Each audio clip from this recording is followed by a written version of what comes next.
We are live, live, live, live, baby.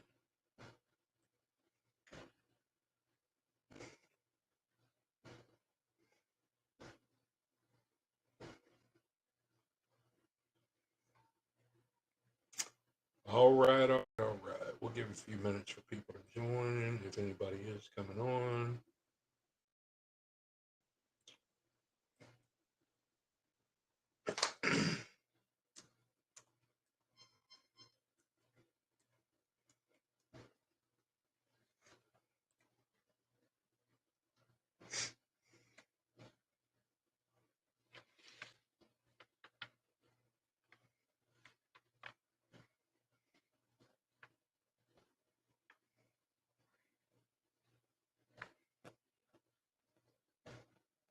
6 o'clock.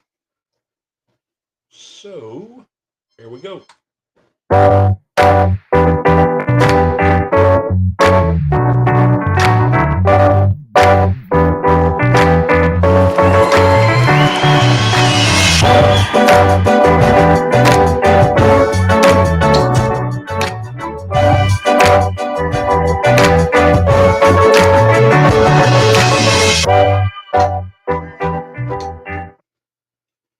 All right, all right. Let's get this started. Now, one of the things, or really one of the major things we need to discuss are advocates in our community. Um, we have advocates that I'm not sure if people understand who they are or what they do, but we need to understand these things because I'm going to give you 10 reasons why advocates are very important. Okay. Number one, advocacy enables people to be heard. And what that means is, when we all, it's like any conversation we have with people, when we all start talking at once, it's hard to be heard, it's hard to be understood. And, once you start doing that, a lot of people, including myself, lose interest in what you have to say or, what you have to do because the meaning is getting so jumbled between people that it's it starts to be very contradictory, because you get into certain situations and everybody has their own agenda, and um, uh, our agendas for when it comes to a community advocate should be the same. We all want the same thing. We want to achieve certain goals. So we need advocates that work on behalf of the people so the people are heard. Okay. Number two, advocacy supports the protection of human rights. Plain and simple. Um, I can honestly say that when I tell people that, you know, we hear a lot of negative things in our country about the justice system and about this person and about that person. But the truth is, the justice system works. Now, um, we may not like the outcome, we may You not like the way things happen, but it works. So, advocacy supports the protection of human rights. So, we have to have advocates to make sure that our rights are protected. what? And then number three, Somebody, advocacy influences law and no, policies. Plain and I'm simple. doing something. Christy, I don't know what your event or something. Um, Advocacy influences laws and policies, and it does. You have two people specifically in recent years in our community that made sure that being an advocate for what they believed in influenced laws and policies. Most recent, you had the Hazelwoods who advocated for hazing because they lost their son to hazing in college. And then you had myself and Christy who advocated for pertaining to disposition of human remains because the law that we had amended was pertaining to disposition of human remains and next of kin and establishing a chain of command in certain situations. So you have to have advocacy to influence the laws and policies, or else it's never going to change. Number four, you advocacy enables people to better understand each other. Let's go back to our justice system. Okay, we have advocates in our Commonwealth Attorney's Office. Taylor Hetty is the victim's advocate there. We have advocates in our county attorney's office. Linda Barron Schreiner is the advocate there. Without those advocates, victims really have no voice when it comes to proceedings, judicial proceedings, and things in our court system. So we have to have the advocacy for people to better understand each other. Those advocates can explain and break down, okay, this is this step, this is this step, this is what we do next, this is how this is what will go on. The same as Christy does with domestic violence, the same as Nicole Fields does with substance abuse. Um, we have the Children's Advocacy Center, we have the Audubon Kids Zone, we have United Way, Habitat for Humanity, and CASA. These are all advocates locally that can explain things to you so you better understand each other and how each thing works uh, within it's the system to support each other. Then number five, advocacy promotes problem solving and participation. 100%, 100% agree. Advocacy is what helps problem solving and it gets people involved. One of the biggest things we had was look at how many people you had come out when the library incident, when so many people were upset about what happened with the library. Look at all the people you had come together and advocate for that issue. Okay. Um, so that is how advocacy promotes problem solving and participation. Then advocacy highlights available resources and services. I've listed those. Okay. Advocacy definitely supports and highlights available resources and services, such as the County Attorney Victims Advocate, the Commonwealth Attorney Victims Advocate, Substance Abuse Advocate, Domestic Violence Advocate, Children's Advocate, Audubon Kids Zone, United Way, Habitat for Humanity, CASA. That's only some of the advocates we have in our community. Um, so the next one is advocacy educates the greater community. I can speak on mine and Christy's behalf when pertaining to Chloe. Uh, with the law we had amended, the attorney came to us and said, I've been practicing law for 30 plus years and I never knew this law No, I'll be existed. done in a minute. Okay, And please it was hurry pertaining up. to the disposition of human remains.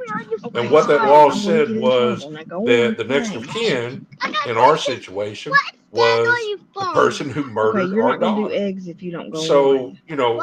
Because I'm listening to advocacy that. educates the Because greater I am community. going now. What we Yes. did and what the Hazelwoods have Yes. done more recently All is right. educate the community on issues that need to be Bye bye. addressed, they need to be handled, I love and you. they need to be changed so that no other family has to deal with the hardships that we dealt with. So that's how advocacy educates the greater community. Advocacy fosters respect for a cause. One of the things that we learned from Chloe's murder was that there was nothing here. There was nothing here. Period. End of story. We had to reach outside of our community. The very first contact we had with anybody was through Holly's house. They welcomed us in. We toured the facility. We talked to people. We learned a lot of things. Then after that, we met with Oasis. We met with United Way. We met with um, the Albion Bacon out of Evansville. Um, and we learned a lot of things. And we learned that there was a serious need in our community to have a brick and mortar place for victims to come talk and to get education on what their rights were. So one of the things I learned about something as simple as if you're granted an EPO, you I'm on things, son.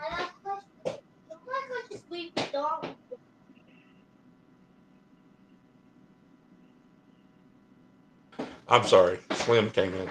Um, but one of the things we learned is that there was nothing here. We had to do. We couldn't allow these things to happen. Um, so we educated for the greater community, and we uh, tried to make sure that no other person, whether it be a victim or a family or anything else, had to go through what we went through because this is our community. We should have had these things here prior to this, but unfortunately we didn't. Now we do. Christy constantly takes phone calls from people. Yesterday we drove a ways away to meet with some people and talk about the issues they were having. This is an ongoing thing. And so we need to be able to have the education for the greater community because without education, you're never going to achieve anything. You're never going to learn anything. You're never going to have success in anything you do. Um, Advocacy fosters respect for a cause, and it does. Perfect examples. We are 100% perfect examples of the respect for the cause that we went after when it came to Chloe's murder.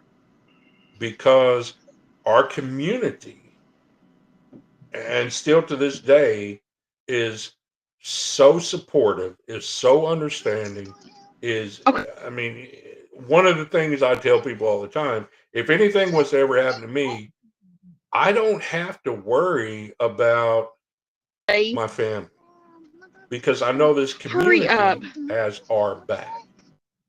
And Okay, please that go is on. something that is very reassuring Hurry up. to me. So, number 9, I don't know, advocacy makes son. people feel stronger. 100%.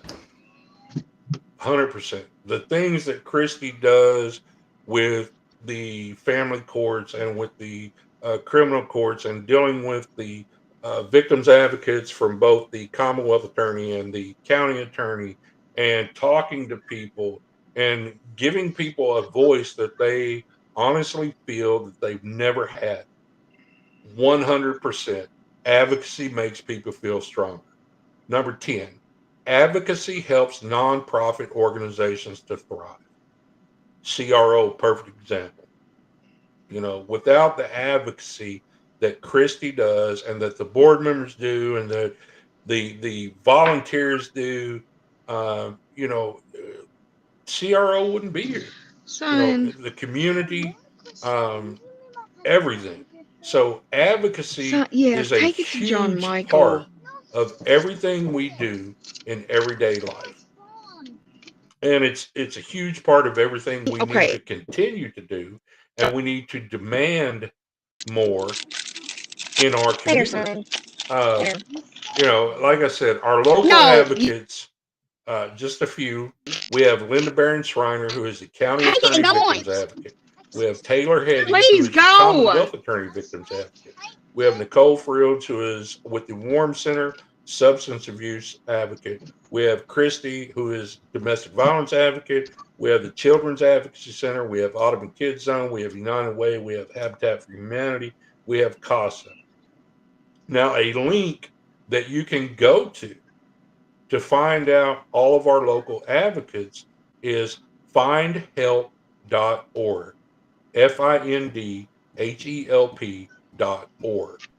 And you can go to that and it's going to list a bunch of advocates, local advocates that you can reach out to. Now, the good thing about it is all of these local advocates, just like with Christy, they have all of the phone numbers and all of the available connections to other resources that you'll probably need, or that instead of you may reach out for uh, a domestic violence issue that involves substance abuse. And Christy has you may reach out to Christy and she has all of that available information of, okay, this is step one, this is step two, this is step three. That's what advocates do. Now, uh, one of the things that I think, we have plenty of advocates, but we still lack in certain areas. And one of the things that we have talked extensively about is an advocate that works with HPD and HCSO. That is something that Yes. is needed very badly. And Okay, what just that, go sit down. I'm Go sorry. sit down. Oh, okay. I'll tell him. Thank What that you. advocate's position would do is it would actually uh, create a better communication, not only between each law enforcement division, but between an advocate and the victims. Because, we make excuses or whatever people want to say. Um, Law enforcement officers work 12-hour shifts. So if they respond to a call, they have to deal with X amount of calls in that 12 hours. And then they have to come back and they have to file reports and then they have to follow up reports and they have to, and they just don't, there's not enough hours in the day for them to be able to do everything they do. So if we provide an advocate, Christy's asleep. No, I'm not. If we provide an advocate to work collectively between those two law enforcement agencies, we could reduce the amount of time that it takes to get back to a victim. We could create a better partnership between law enforcement and the victims advocates, the local victims advocates. Um, and it would create a better communication between the city and county law enforcement. It takes a lot of the stress and pressure off of them. Yes, ma'am. Well, I think as far as local police and that is I city and can't hear you. sheriff. Can you hear me now? Can you hear me now? You're just muffled. Can you hear me now? It's just muffled. I mean, it's like you're I don't know.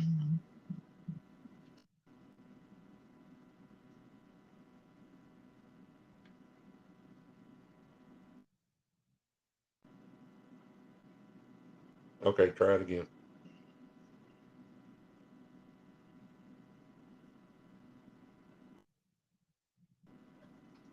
Can you hear me? Nah.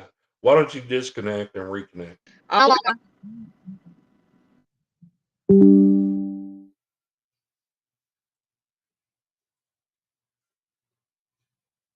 All right. Waiting for Christy to reconnect.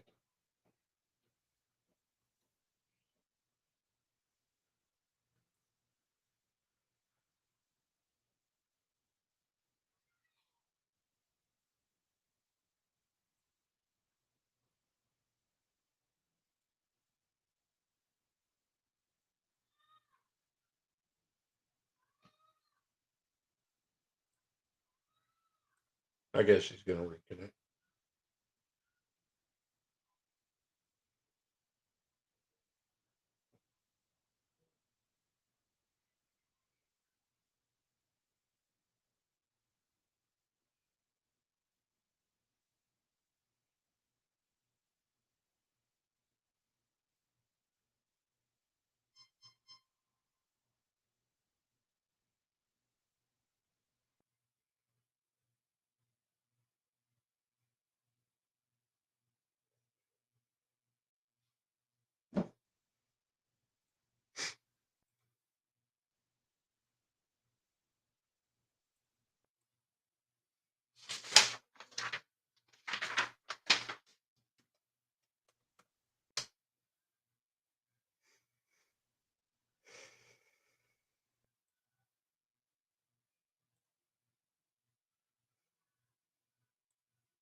All right, try it now. Can you hear me? It's still muffled. It may be. Go ahead and talk. I don't know if it's my headphones or not. It's okay. Go ahead.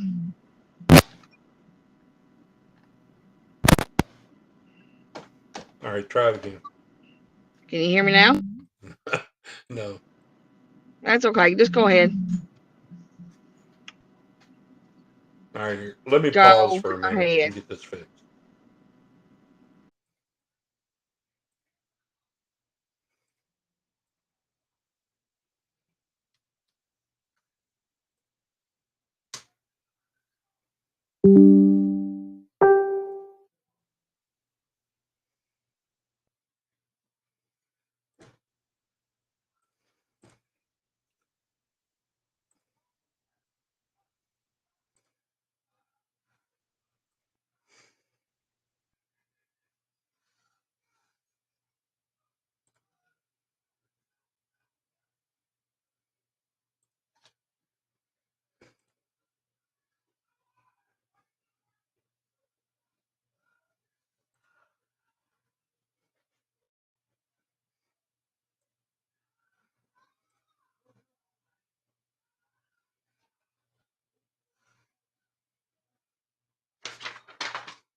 5, 4, 3, 2, 1. All right, we should be live on everything again.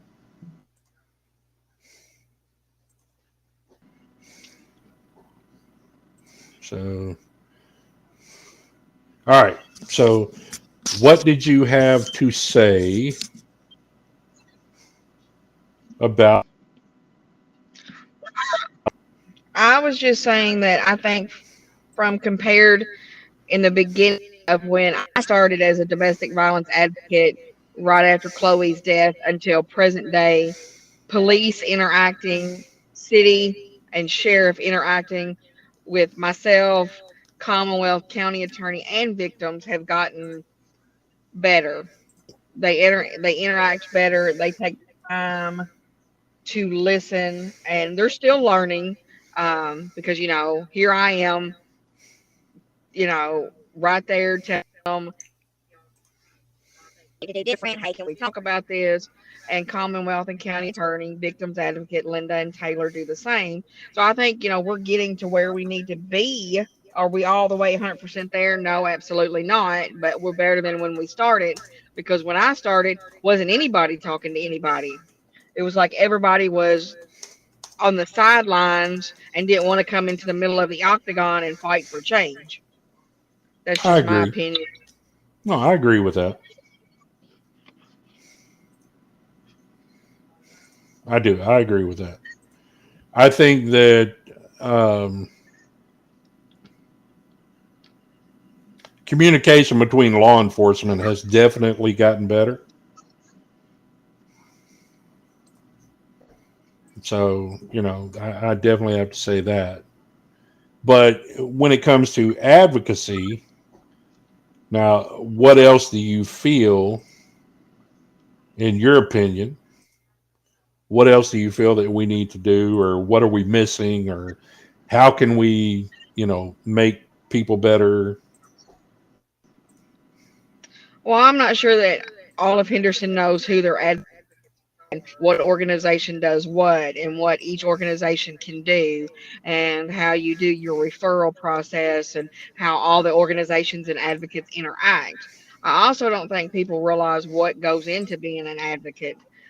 Speaking from experience, for example, it is a full moon weekend, and my phone for victims, my emergency cell phone that rings after hours and from the organization has rung off the hook. Because being an advocate, you're an advocate 24/7. You're not an advocate from 8 to 5.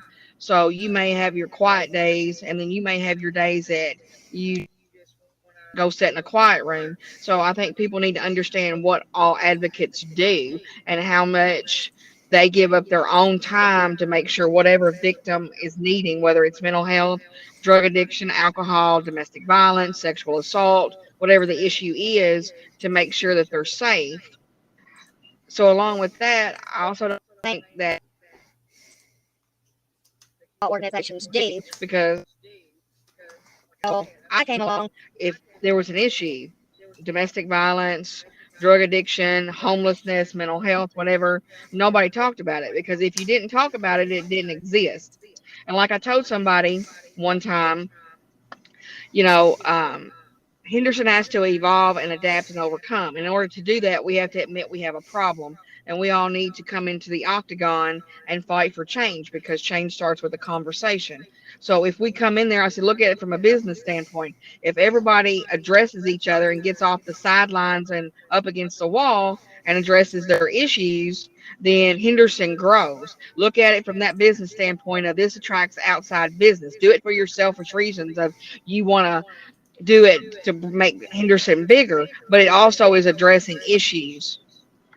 So I think all, and we've been really good about all of the organizations coming together and interacting and talking about what each other does and relying on each other. I just think that we need to make sure that we're pushing that out there more so that the community and surrounding communities know what organization and which advocate does what and that they all interact together. It's not about, oh, well, you're overstepping your boundaries or you're stepping on my toes because that's what I did. If that's what you did and that's what you do, then you need to step up to the plate and do it. I agree. I agree. And it's like Brian just made a comment. He said, the only time I ever heard of help was usually at court. And by that time, it's too late for help at that point for someone. And yes, I agree with that to a certain extent. We need to do a better job at um, explaining what services are available to people and who to contact at these things. And I think, I could be wrong, but I think even that has gotten better, in the past couple of years compared to when we first started with what we did. Now, you may have a different opinion. I don't know. Well, I'm part of a coalition. Well, I'm part of many coalitions that I sit on and we interact with the community. When you go into their area and their territory, then they're more apt to talk to that organization and seek out help because you're in their area and you're making them feel safe and you're making them feel approachable, as opposed to you're sitting in front of the courthouse and they're not going to approach you and they're not going to come to you. So if you're going into their area and you're talking with them, not just demanding that they talk to you, but let them know that, you're there um, to offer them support, then they're more apt to reach out for help and assistance, because some people don't know that there's, an advocate for mental health, or there's an advocate for drug and alcohol, or there's an advocate for homelessness or domestic violence, or whatever the issue is, because they've been made to feel so long that, they should be shameful for their issues and their problems, and they're looked down upon. And that's not the case. That's why everybody's there for what they do. But we have our locally, this is just my opinion, locally, we have had so many years, I guess you could say, of no advice or lack of advice, or, just like Brian said, you only hear about it when you go to court. One of the things that I had talked with someone about was um, the diversion program for substance abuse.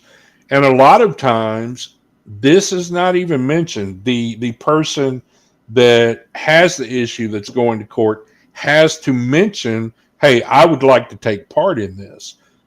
So if the offender is having to mention that, are we not failing the offender when it comes to that advocacy part of it?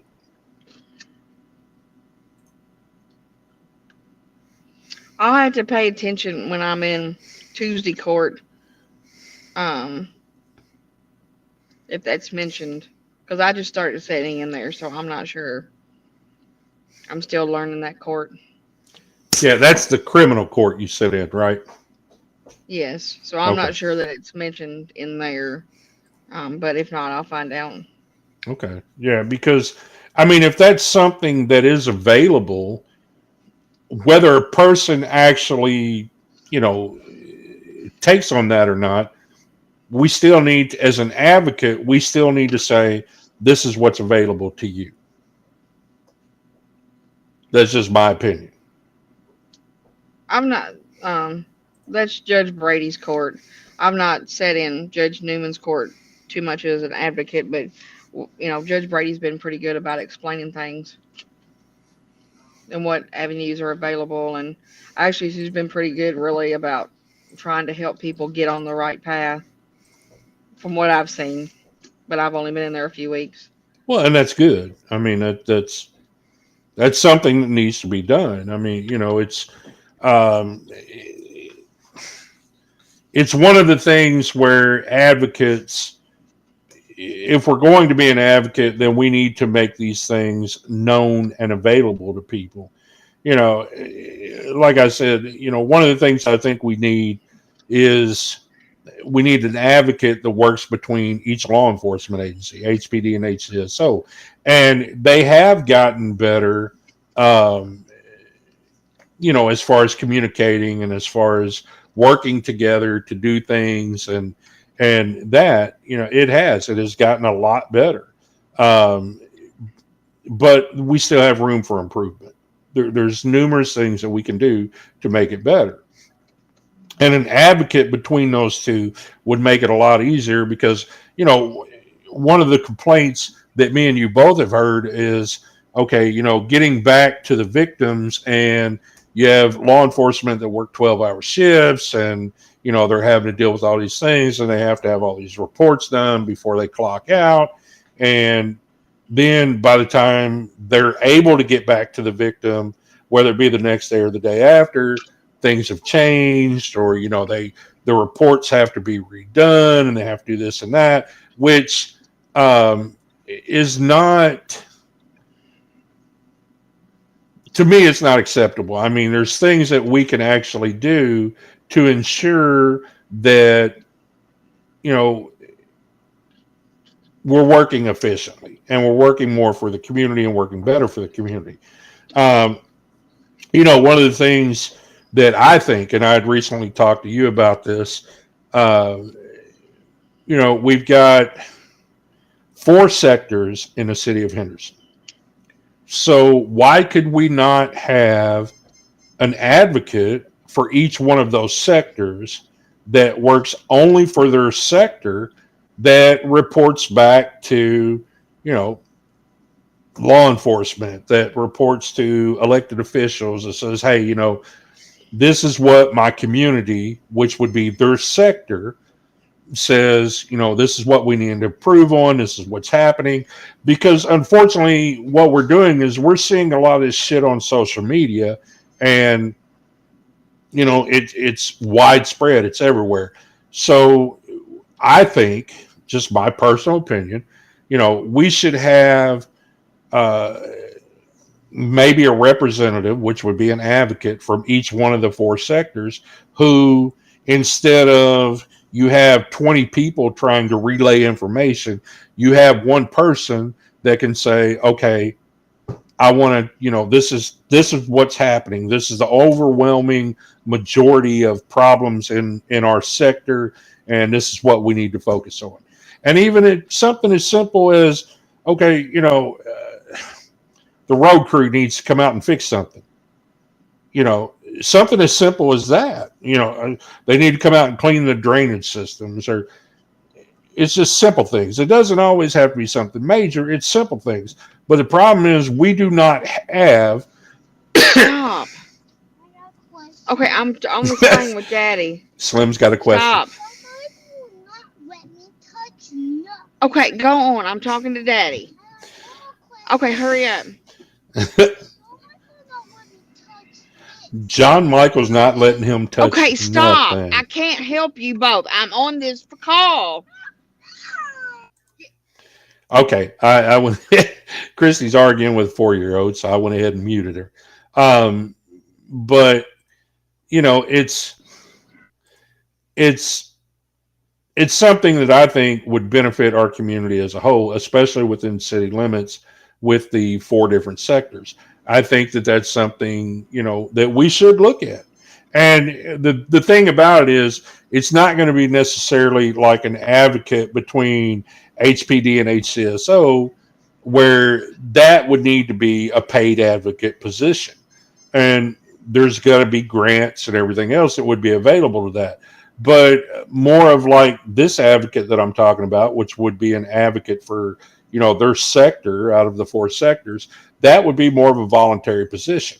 And, I think that there's enough people in our community that take pride in our community that would love to do something like that, only if they were thought that they were being heard and being taken serious, and they saw some sort of change that didn't take 2 years or 4 years or 5 years down the road. Stop.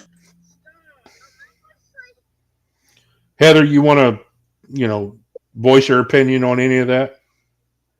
So I don't know if anybody really understands, but Indiana kind of has that type of setup. They have townships, and in those townships, they have usually they have two people typically, like a secretary, and then they have another person. So the secretary is usually there kind of full time. Now they have got grants and things like that, so it is a paid position. But like if you live in Mount Vernon, you're in Mars Township. So if you were homeless, you needed food, you needed anything that you needed, you would go to that office and talk to them about what's going on. They would locate the resources. They actually, in order to obtain funds for rental assistance, utilities assistance, food, housing, whatever, you have to go to that township office. And that is how you get your help in Indiana. Now, they do have other organizations like CAPE and stuff like that. But one, I'm kind of the Henderson community advocate. So, my phone rings off the hook and I get told a lot. Probably one of the main things I hear is we do have people out there that do work full time. that still need help with food and things like that. Yes. And one of the problems in our community is every food place in Henderson is open from 9 to 11 in the morning. Okay.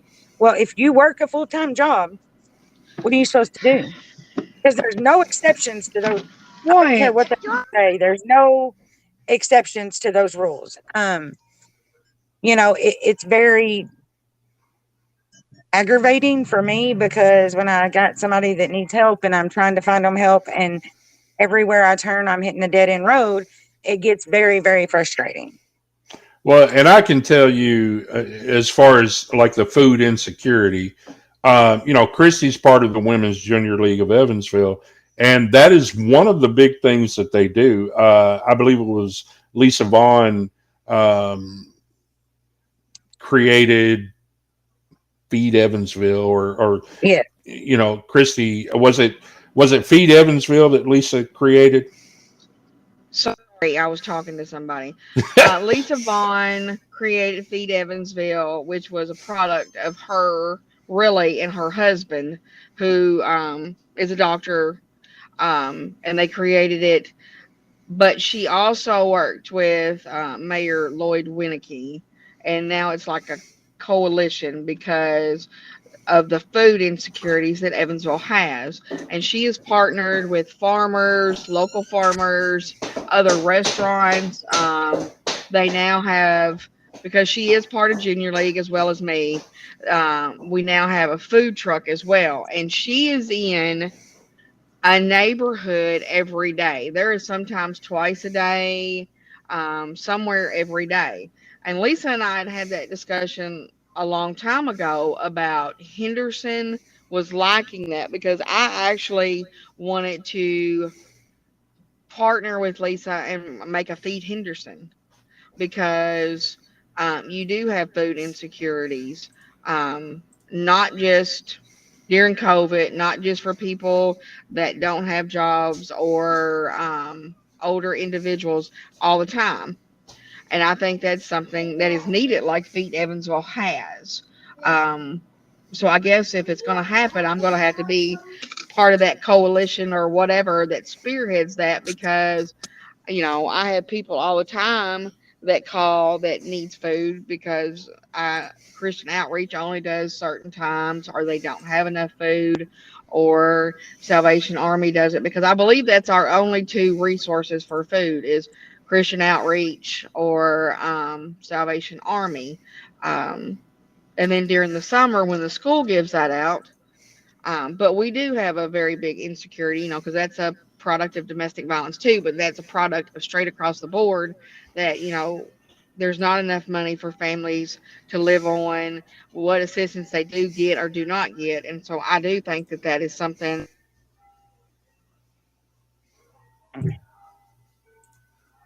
She fro- with Feed Evansville and Lisa Vaughn and them, we wouldn't have I just lost you, Christy.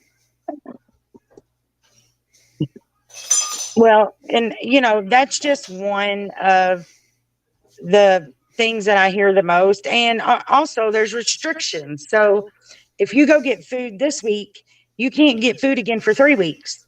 And I'm sorry, do you know anybody only eats every 3 weeks? Well, and in doing that, you're also affecting children that are having to go without food. I Well, mean, and here's one of this has been my pet peeve for years because I've been doing this for years. But here's one of my pet peeves. I always said when I started the Hope for Henderson, and I just didn't have enough help, so I had to let it go. But one of my problems was, okay, let's give them food, but let's find out why they can't buy food. Is it because they don't know how to apply for food stamps? Is it because they don't have a GED, they can't get a job? Let's find out why and then try to fix that problem. and Because that's something that you and Christy, because of the experience that Christy has, just this one area, the experience that Christy has, the experience that you have, and the fact that yes, we do have a serious problem with food insecurity in Henderson. You two could streamline an advocacy and make that possible here. Well, and here's another, because we've had all these drug overdoses and the situation with Loretta, and I've talked to Loretta at great length. So we can send people to rehab all day long, and I've been clean 23 years, so we can send people to rehab all day long. If they're going to come back here and not have a sober living house to go to, and they're not going to be able to get employed, and they're not going to be able to qualify for housing because they have a felony, and nobody's going to rent to them because they had an eviction in 1991. How do they expect these people to stay clean? You have got to provide them with basic living resources and be willing to go outside these strict guidelines in order to let them see that they can have a productive life as a community member who is sober. If this guy comes back from prison and he's got a child who's 3 years old, and nobody in Henderson will give him a job, and nobody in Henderson will give him a home for his son, he's going to go deal dope so he can feed his kid. Well, and Now, another problem with is that, it a which justifiable reason to deal dope? No, but there is more to the problem than just getting somebody clean. and that's one of the things I always say. A big problem with that is I worry, and I've talked to Christy about this. I've talked to Nicole Fields about this. Um, I've talked to our county attorney, our Commonwealth attorney. What I worry about, or what I often think about, and I always hope I'm wrong in saying this. If we advocate for something as simple as, I say as simple, and it's not as simple as I would like it to be, but if we advocate for something like transitional housing or halfway housing or something, we can't do that just to be able to provide the housing. We also have to advocate for them to be able to reinsert themselves into society as a productive human being and give them all the tools and resources that they need. And we can't do that without advocates. We can't. You've got to have advocates to be able to do that. Well, and part of the problem is, Jay, if you've never been down that road, you can't relate. So No, if you've got a I bunch of agree. city leaders up here trying to say, okay, this is what you need to do to stay clean, it ain't about to work, because you don't know where your situation has no idea what this situation's going through. For example, if one of our city commissioners walks in and applies for a job at Gibbs, he probably has a 90% chance of getting a job. You let that addict walk in there that's been clean for 3 months, who has a record, that's got 4 felonies on it, he has about a 5% chance of getting a job. And that's Well, So, pitiful. Henderson has to admit that they even have a problem. They're still in that stage that they sort of want to admit they have a problem, That's but they really first. don't, because if they admit it, then they have to address the issue, and they don't know how to address the issue because they don't want to have to relate to it.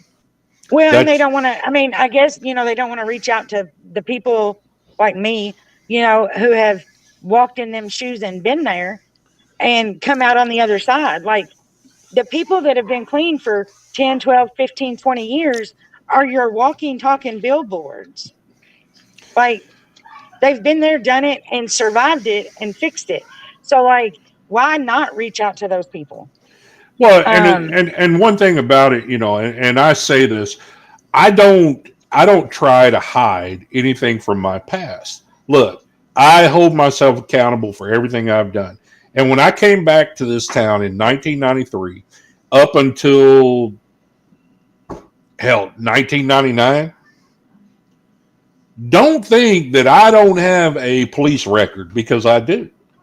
But I don't judge somebody off of their past. I don't, because everybody deserves a second chance. So, if you just want to judge somebody because of what they did prior, then are you really being an advocate for them? Are you really trying to help them? no, you're being biased. There you go, plain and simple. So And that's why we need the advocates. That is why it is so important, especially in our community, that we have the advocates that work on behalf of these people.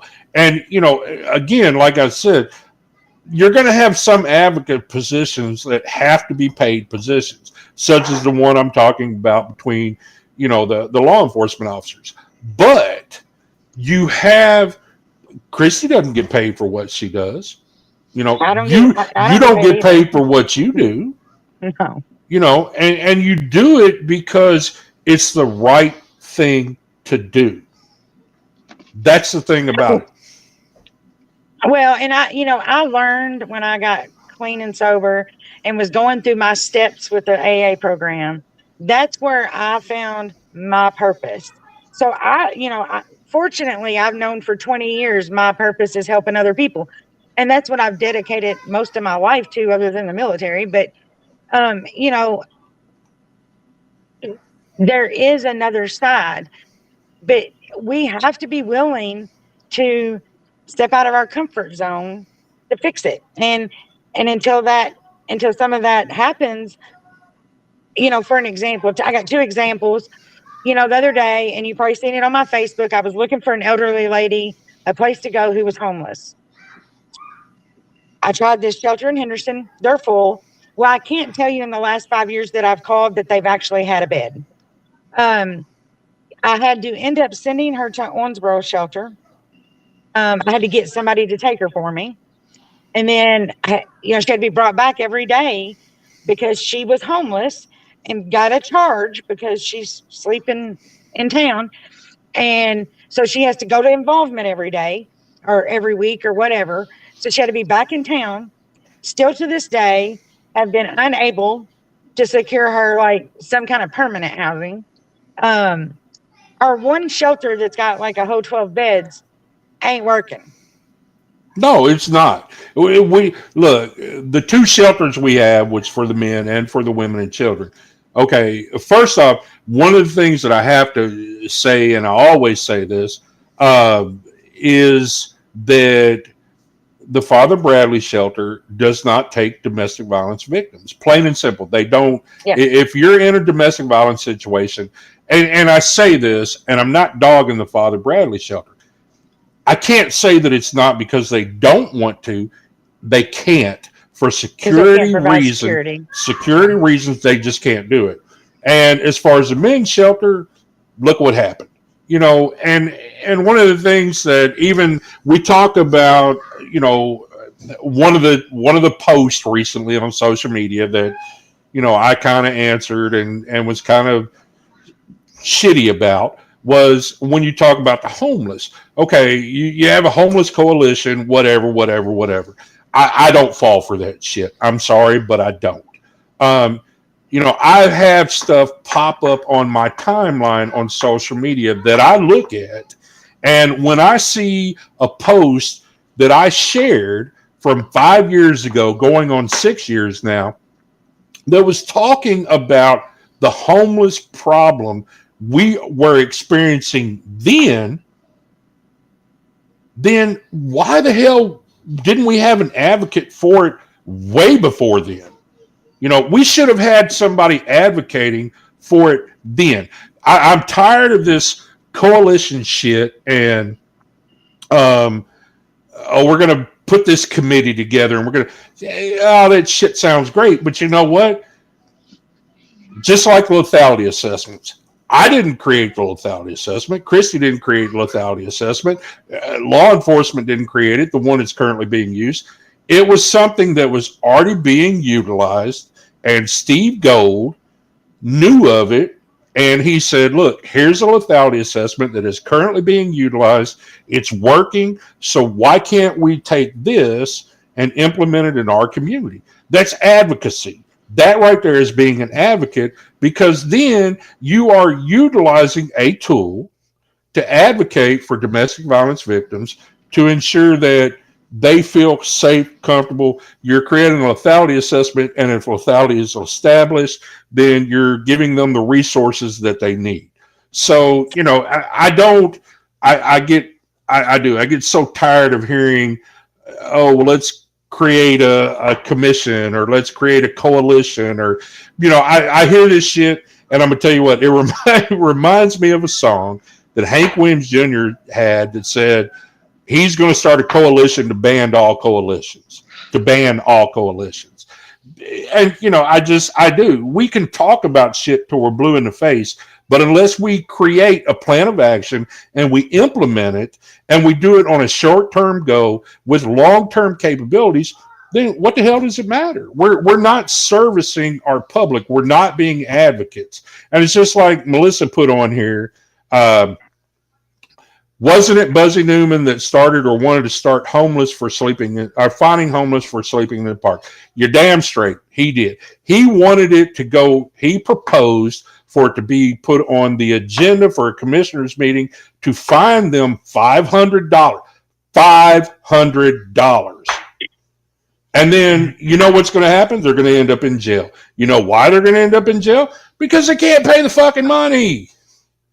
They can't. Well, and that leads me to the next thing is that, the Henderson, and I understand some costs have went up, but I've been looking for a place to rent or buy. And, so, for the last few years, I ain't had to worry what the rental prices really were, but I've been looking. So the other day, there's this little house around the corner here and it's 750 square feet. So I call them because it's just me and $1,000 a month. Well, let me tell you, I'll be getting the $500 fine because I'll be sleeping in a tent under the bridge. Because that is ludicrous to me. We have very few reasonably priced apartments, houses, whatever in town. I mean, it just amazes me that we have that many greed. I'm sorry, it's greed to me, and it'll always be greed to me. I can tell you, and Christy can verify this because of the business we had. There are, especially in Vanderburgh County and even in Warwick County, there are properties that have certain apartments set aside for homeless people. And what is that? What is it called in Evansville, Christy? ARC or something like that? Aurora helps these Saddlebrook people. has it. Saddlebrook has it too. I didn't know Saddlebrook had it. But what it is Aurora, which is an advocacy group, helps these people, the homeless people, find housing so that they're not out in the elements. They're not out in the weather. They're not out. But see, again, that touches on us talking about advocacy. If we don't have people that are advocating for these things, then how the hell do we ever expect it to change? Plain and simple. Well, and Jay, we got to have the right advocates in place. You got to be a certain personality to be a good community advocate. It can't be about status. It can't be about money. It can't be about I'm not missing dinner. It can't be, I can't do it Monday, Wednesday, and Friday between 8 and noon. I mean, when you're a community advocate, let me just tell you, it's a 24-hour job. And it has to be somebody with a clean vocabulary. That's what Christy always tells me, that my vocabulary is what kills my sentence. Well, I tell them my sentence enhancers is what kills me. Well, I mean, I tell them all the time, I'm an open book. I don't have skeletons in my closet. They dance on the front yard, and I will say whatever I want. I will do my best to say it respectfully. But if I feel like you're not listening and you're being disrespectful, I'm probably going to respond to that. You need to wear your Frankfurt socks. Yeah, that's me. That's my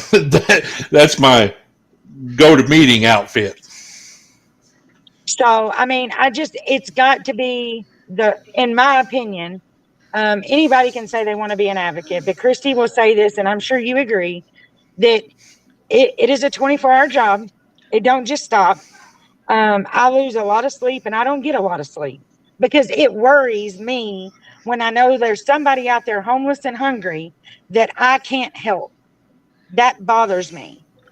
I can tell you right now, and I say this all bullshit aside, Christy will wake me up at least 5 days a week, minimum. That's minimum, 5 days a week. She will wake me up, and it's well, this person called and we're having to deal with this, and can you do this? And it doesn't. It never stops.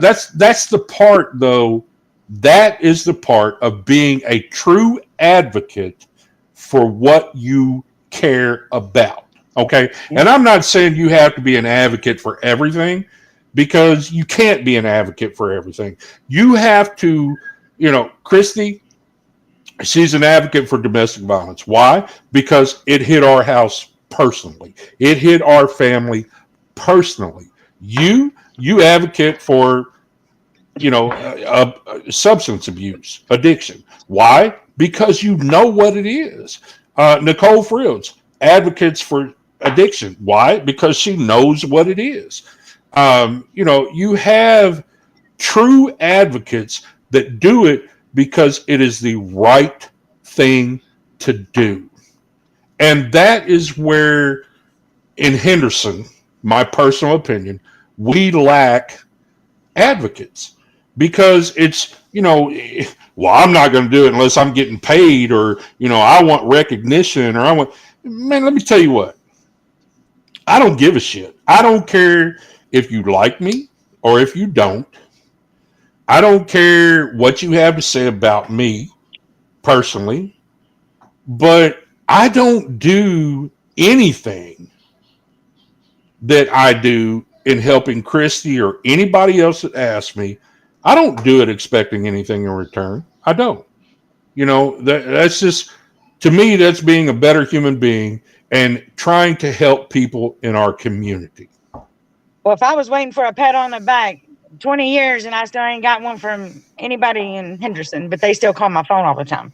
I don't And want that's one. fine. I want them to call me, because every system we have, from DCBS to public defenders to food stamps to HUD housing over here, every one of those systems is, for lack of a better word, a pain in the ass It to is. navigate. It is. And And so I'm a research analytical person. I'm on my computer 16 hours a day.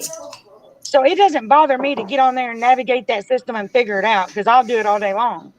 But Well, let me tell you, I thought Henderson was dysfunctional until I sat in a meeting yesterday and realized that we're not as dysfunctional as Hopkins County. that, yeah, oh that, no, them people are nuts. I deal we with the judge over there and she's crazy. Well, we drove and met with two women. We were tagged in posts, and I'm sure that a lot of people may know what posts we were tagged in. So we actually drove and met with these two women, and look, not They were just failed. not just them saying, and this is the truth, not just them, oh, well, this and this, da, da, da, da. No, they had paperwork. They brought out folders with paperwork in it.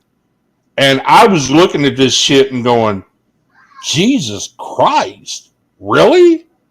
You know, they didn't follow through on anything. And it's not that the victims didn't follow through, the system didn't follow through to ensure that these ladies have been taken care of. Well, I And have the same thing going on in Hopkins County right now in the family court judge over a DCBS case. Jay, you and I've discussed it. And I'm yeah, telling you, yeah. it's been a nightmare, and none of it makes any sense. There's no way any of it's legal, because it's got to, there's just no possible way. So part of it is nobody knows how to file a complaint on a judge or an attorney, or because they make it so difficult to do it, nobody knows how to do it. Well, call me. I'll hook you right up. They knew how to file a complaint on me. Well, that was because I was our upper management, so they knew. But You're if you're being public bitter. defender, Bitter. yeah, I'm yeah. better then. Bring it on. If your public defender isn't doing his job to represent you, sure, call me. I will hook you straight up with how to file that complaint, and I will help you do it. If judges aren't doing their job, file the complaint. Because my theory is, I go to work every day for the Air Force, and if I don't do my job, they are about to come string me up. And I don't feel like a judge or an attorney or anyone else, regardless of your position, should be treated any differently. You are getting paid Oh, to you do shouldn't. that job for the city of Henderson. And if you can't adequately do it, please do us all a favor and just quit. Yeah, no, I agree with you 100%. I do. I 100% agree with you on that. Yes. And I feel that way if you're a cashier at McDonald's or a judge in Henderson. I don't really care. If you don't Yeah, like your I don't. job, just quit. I don't. I've told, I remember one time, and this is, I don't know, kind of irrelevant, but it pertains to what you just said.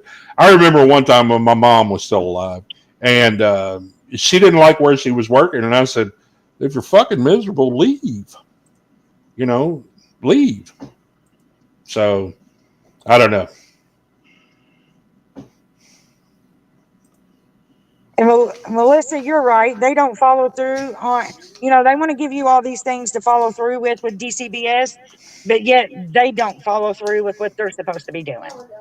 Um, every one of these offices has a complaint process. And I do feel like one part of us fixing it is to address the people that are in positions that aren't doing what they are required and supposed to be doing.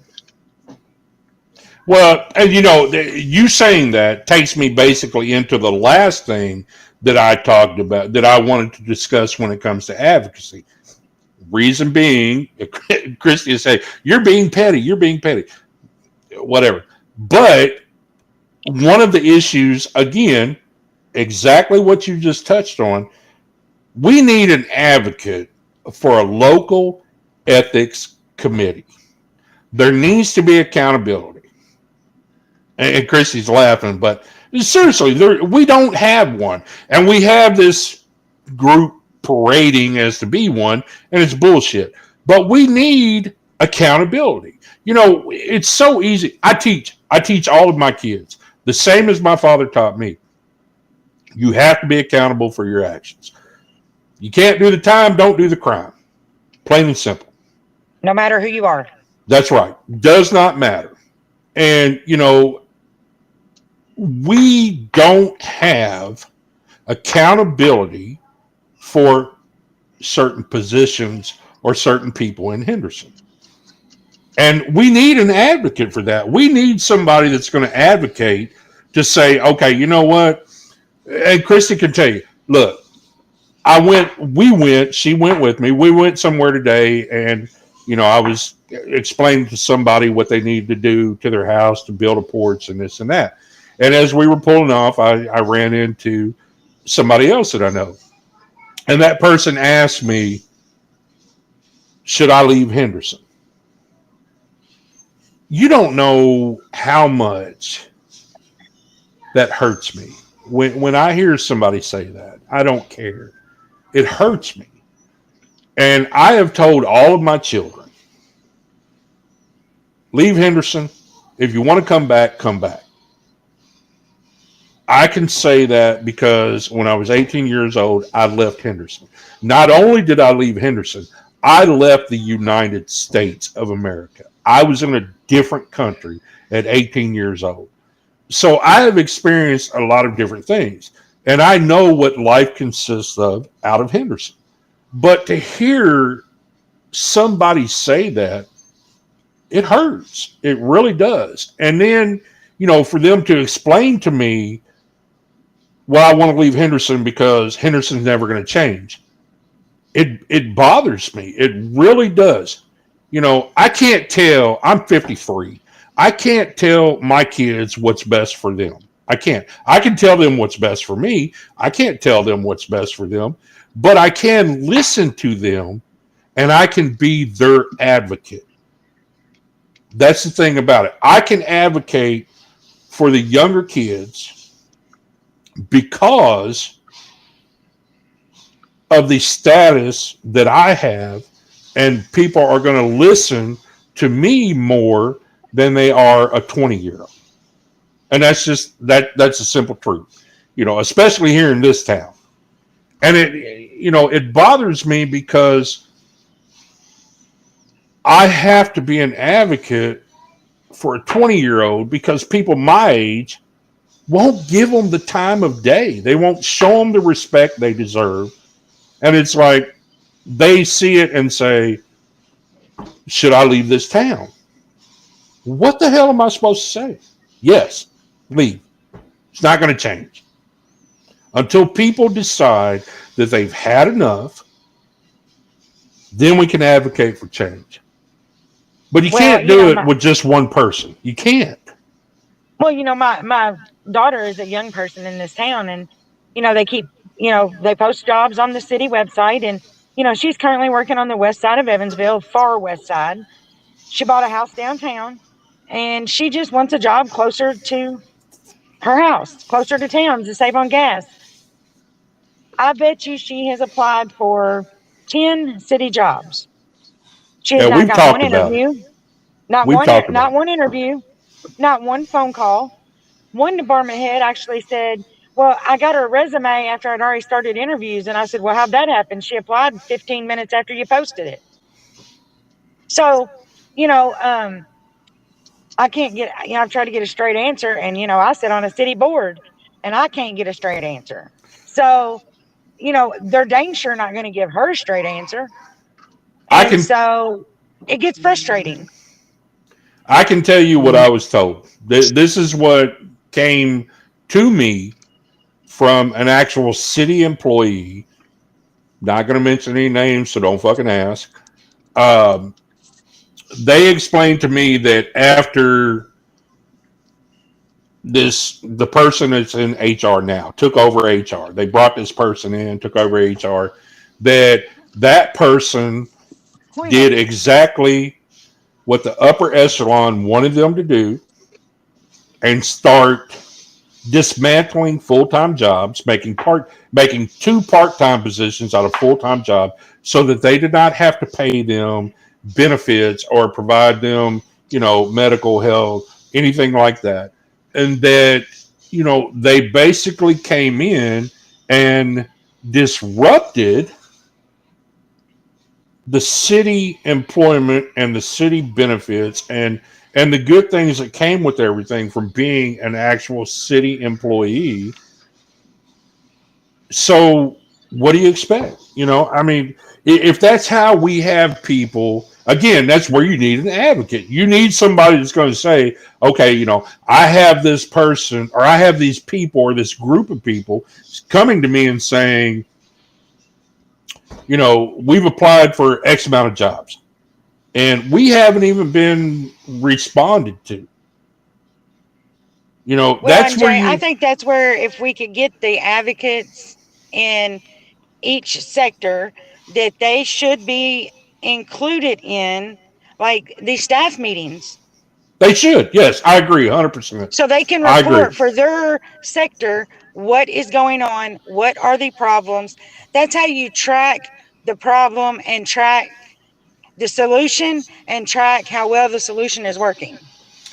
And you can't tell me, there's nobody that can tell me that a problem or statistics can't be tracked because in 2020, when Sean McKinney took over as chief, he reached out to me and Christy and he explained to us, I mean, he broke it down. This is how much domestic violence calls and responses have increased from 2019 to 2020. And this is how, and he still does it. This is how many from 2020 to 2021, 2021, 2022.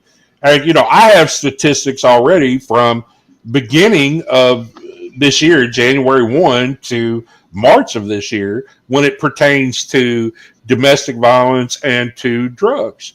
I have those statistics. Anybody can get those statistics. The problem is we don't have an advocate who simply will reach out for those statistics and provide those. They again, that's where it comes into so much. We need advocates. We need advocates in this community. We don't need 1,000 advocates. We need, like I said, when it comes to the four sectors of Henderson, you need one advocate from each sector that can be able to go to a city commissioners meeting and that should be heard at each at least once a month out of the city commissioners meeting and say, hey, look, this is what's happening. This is what we need to address. And we need to address it now because it's going to continue to get worse.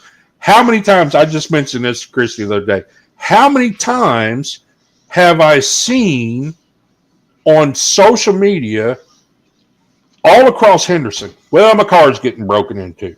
Lock your doors. Do this. And Melissa, you know what? You're damn straight. Stop having the meetings at 3 p.m. because the community can't be involved. At 3 p.m., most people are working. Have them, put them back to pre-COVID hours because I don't care who you are. If you are a sitting member of the city commission, it's not about what's convenient for you. It's about what's convenient for the community. You serve our community. So stop making it about, oh, I want to be able to go home and have dinner with my family. Fuck you. You get 6 days a week to have dinner with your family. You can sacrifice 2 days a month to serve your community. Plain and simple. And that's just my opinion on that. But we need to have these advocates. It is so important to have advocates to speak for the people that are not heard, or for the people that feel their voice means nothing. Just an FYI, domestic violence and drug addiction cases are up, but strangulation cases are up too. There you go. So what's that tell you about our community?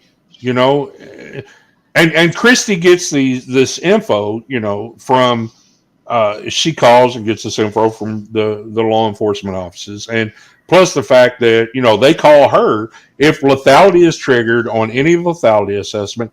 They call her, and believe me, I can talk about one case specifically where the person involved was prior military, and Christy was like, Jay, you need to come down here because I don't have a fucking clue what they're talking about, because they was talking about their military and everything, as far as what they had been ordered to do and this and that.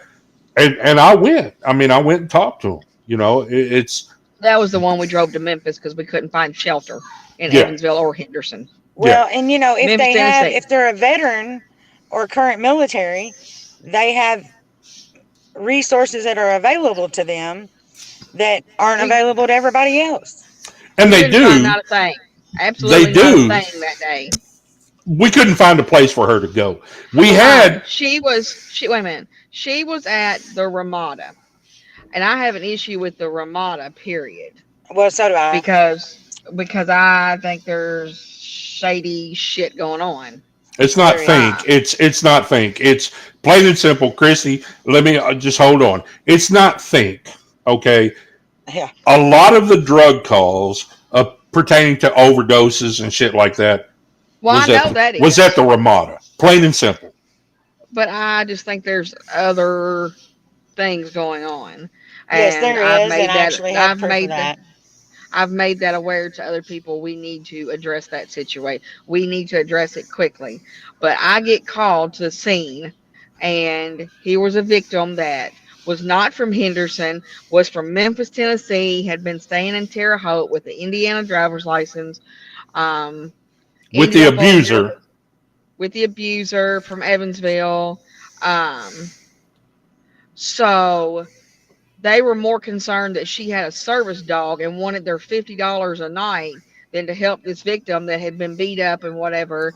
And I'm not saying that she didn't have some other issues going on as well, Oh, she had but mental I health could. issues. I guarantee you. Well, yeah, no, she had mental health issues, and she, did have some drug issues, that she had some things on her. But I tried for about 3 hours to get her somewhere in Evansville, get the VA to see her, somebody in Henderson. We did Owensboro. The only option was to put her in a hotel in Evansville because I wasn't leaving her in the Ramada, and I knew that was going to turn out bad. So the ultimate option was we spent 9-10 hours taking her to Memphis and back because we got a hold of her mother, and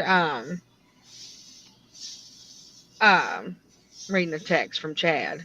Oh, And that was the only option that we took. I missed out on I was teaching class the next day for the teens. I didn't go to that so I could get this lady to safety in Memphis, Tennessee. And I'm thinking, wow, how sad is this? I'm happy that we got her to where she was at, but I'm thinking we should not had to have done that. There should have been somebody that had a bed or could available. offer Yeah. resources, but didn't. And she was military, and they were arguing with me about, well, she's from here and she's from here, and I'm like, she's military. She served your country. You're telling me that you can't help her at all? If I've got to drive her somewhere, I might as well drive her to Memphis where she's safe with her mother. Yep. Well, and if that ever comes up again, y'all call me and I'll reach out and get a military resource for Well, her or whoever. I mean, the VA could have set her up for the counseling and all that. That wasn't an issue. The issue was finding her a place to stay. We Yes, but could The they not so issue find they a have was with the place. VA. The issue they was with the have VA. They kept arguing with me about that she had to come in for an assessment. And I'm like, Okay. she's had an assessment. Here's her paperwork. What do you mean she has to have well another damn assessment? I stopped well going to the they VA because it was full of shit. so Sorry. they have created a veterans crisis center for it's veterans, but it's for active duty as well. So, if you get that situation again, and Jay, I'll look up some of those resources, and Christy, and I'll try to send them to you guys so that y'all have them in the future if you need them. Yeah, because I'm telling you, my experience with the VA after I got out in '93, I had to go to the VA for therapy. And on my third session, I was asked not to come back Well, due to because, an increase in domestic violence within the military and an increase in suicides with the military, they have had to take action. So, well, and I can hence the military crisis center was started. I can tell you this, and this is something that I told to Christy and I told to I think Linda and Taylor and Steve and Herbie and everybody else. Domestic violence is actually more prevalent among military members than it is the civilian society. Correct. It is. It's. I mean, I'm sorry. People. What you don't believe me? Look it up. Do your research. It is more prevalent among military members, predominantly female, than it is among civilians. Yep, you're right. And I mean, I'm a crisis counselor for that. So, um, and we deal with that a lot. Um, and until the last few years, there wasn't a whole lot of resources for military members either. But, we go through a lot of extensive training now every year to be able to spot when there's a problem, to try to head it off, to fix it if there is a problem and all that. So, they're trying to put some resources in place and trying to get, adequate help in there. But Henderson's got to step up their game because we're way far behind in advocacy. Yeah, we are.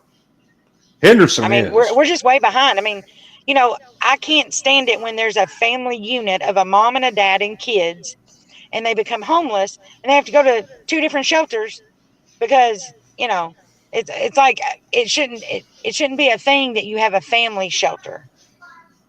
Like, why do we have to separate mom and dad so that people ain't got to be homeless? My big thing is why in 5 going on 6 years we know there's an issue. We know it's going to continue to get worse. Why are we still talking about it? I mean, I think that IBT church would have been a perfect place for a nice shelter. Christy, I'm not going to be petty pertaining to that. Oh no, we would much rather buy and sell real estate for negative money than to put a homeless shelter in place. No, I'll I'm say it for talking. you, Jay. I'm talking about the answer center. I I'm know. not going. I'm not Christy's going to gonna be say petty. Heather and Jay can no longer communicate on the same phone call. I'm It not going to it be worked. petty. It honestly worked out fine that way, Jay, because it needed too much money. to be put into it. Well, and I just feel like that we have taken down buildings, or we have buildings that are empty, that we could find a use for in the advocacy world in some way, shape, fashion, or form. I mean, and I'm talking about even the simple stuff. We got girls that don't go to prom because they can't afford a dress that other people won't make fun of them for. Yeah. And when Heather ain't gonna get started on the bullying in our schools, because then I will look like the biggest jerk of the day on this call. Well, but we need advocates for that too. Christy can tell you we talk to a lot of kids, and Yeah, I spent 4.5 hours on the phone with a mother about 6 weeks ago whose daughter um, has endured this bullying for approximately 2.5 years and could not get any help from the school system. Finally was able, after the charge had been or been submitted like 9 months ago. Supposedly they filed it and they're proceeding with the one charge, but this little girl has to go to school at Henderson County High School every single day and absolutely be miserable. And I'm sorry, it isn't okay. No child should have to endure that. no, and we need advocates to be able to handle those situations. And Brian, to answer your question, Brian said, They have sewer issues, Brian. well, Brian said, could Old Jefferson School be used as a homeless shelter? Not only are there Actually, I wanted it as a issues shelter. not only are there issues as far as existing issues with the sewer and all that stuff, HPD HPD has acquired that building and they are going to use it to perform active shooter drills. And they're going to have that as a location on the East End to be able to handle certain situations. So, I'm glad No, that they're at least that's being not the able to East do End. that. That's not It the East Well, End. they're using it for the East End. and the other part of it is, our officers are working 12-hour shifts, sometimes 4 days in a row, 5 days in a row. I don't care what anybody says. If you've worked 4 days, 12-hour shifts on third shift, you are not thinking clearly on the fourth day. Hell no. One I don't thing care who you are. I remember when I went through Ranger School, they said you can effectively and efficiently operate off of 3 hours of sleep and 800 calories a day. Okay, well, I think you can do that because I do it every day almost. No, you can't, because it's going to catch up with you sooner or later. It'll probably catch up with me on Monday when I'm on that plane to Pennsylvania to meet the deputy. Hopefully, I'm better on Tuesday when the meeting happens. I'm telling you. So, So, but I mean, I try to advocate across the board. And for anybody that's on the call, if you have a question, if you have an issue that you need some help with or navigating, and Jay can you know, tag me in a post or whatever. But on Facebook, it's under Heather Pruitt. But, I'll do what I can to help. I can't tell you that I can always fix it that day. Sometimes it may take a while or a few days, but if it's an urgent need, I will do everything I can to work on it right then. yep. So, does anybody have any parting comments before we cut this off? Christy, Heather. No. Okay. No, I'm good. Hopefully the people that's on here will pass it so we can get more people involved. Is what Yeah, I would we like to have to. do. We have And to. just so y'all know, I had no idea there was a homeless coalition till day before yesterday. I didn't even know the dang thing existed. And an ethics board cannot be 3 people because that is not even a quorum. I'm not going to be petty, Well, Christy. very good. Um, well, Lisa Vaughn. Everybody's gonna have to meet Lisa Vaughn because Lisa Vaughn is the shit.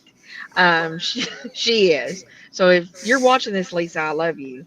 But they do a thing over there, and I think it's for Aurora. It's a 48-hour where you have to be homeless, and their mayor staff, all like the sheriff, Billy Bolin, and all of them. have participated in it. Remember, because I showed you, Jay, they Yeah. each were raising money, and they all have to be homeless. Like you can only have your phone. Like she had her phones to record, but they had to go through the They had to gates, live just license. like a homeless Yes. person. Yes. Now Lisa said she had the advantage because she was feed Evansville and she knew where to go get food. But she said you have to figure out where to get food, what you have to do during the day, and I think that's something that Henderson officials and people in organizations and leaderships need to do to Can I be see. petty? Okay, well, they can't do it in July and they can't do it in June. They got to do it in December. Can I be petty? Why? Can just this one time? Can I be petty? Maybe. Okay. They're not going to fucking do it. They're But not they going have to. to. But Aurora does it in December. Is that when they? Okay, yeah, they Eh, do.